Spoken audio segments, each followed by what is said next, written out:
أو زد عليه ورتل القرآن ترتيلا.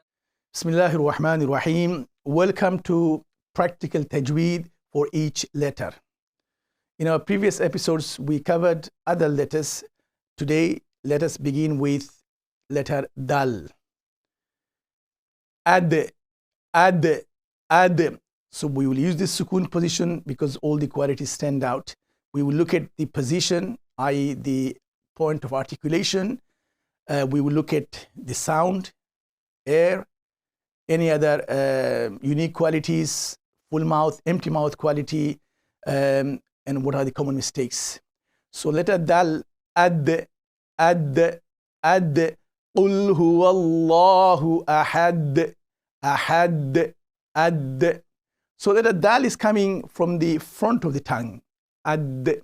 And again, if you remember, I said best way to approach it, when we pronounce any letter, am I using my tongue? Is it touching my tongue? If not, then what am I using to make that sound? Is it throat? Is it lips? If we are using the tongue or touching the tongue, then it is a tongue letter. And tongue contains a large number of letters. So the original sound exits from the tongue, ad. So it is the front of the tongue touching the inner side of the upper teeth. Ad.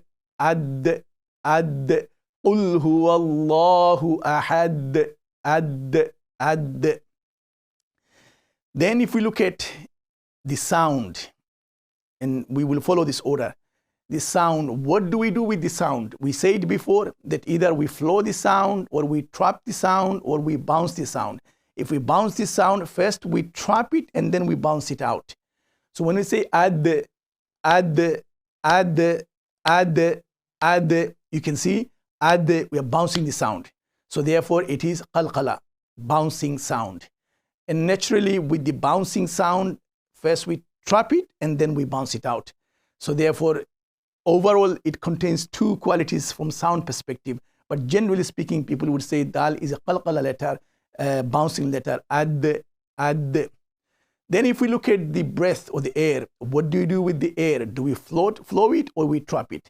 If we do the half of letter Dal, ad, we trap the sound and we trap the air.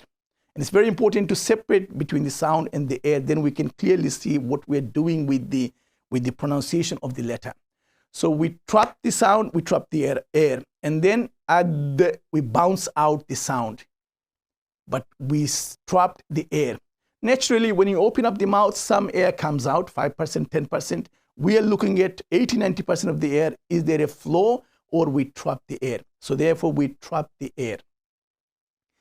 Letter Dal, it is a Tarqiq letter. It is not da. It is not a full mouth letter. It is an empty mouth letter. And the common mistakes are that when people are pronouncing letter Dal with sukun, either at the end or in the middle of a word, if you are not careful, then you are not bouncing the sound. So you don't say قُلْ هُوَ اللَّهُ أَحَدٌ. You just قُلْ هُوَ اللَّهُ أَحَدٌ. So therefore we need to be careful and mindful that whenever letter Dal is coming with sukun, then we apply the bouncing sound, inshallah. Assalamu alaikum wa rahmatullahi wa barakatuh. الذين آتيناهم الكتاب يتلونه حق تلاوته أولئك يؤمنون به ومن يكفر به فأولئك هم الخاسرون.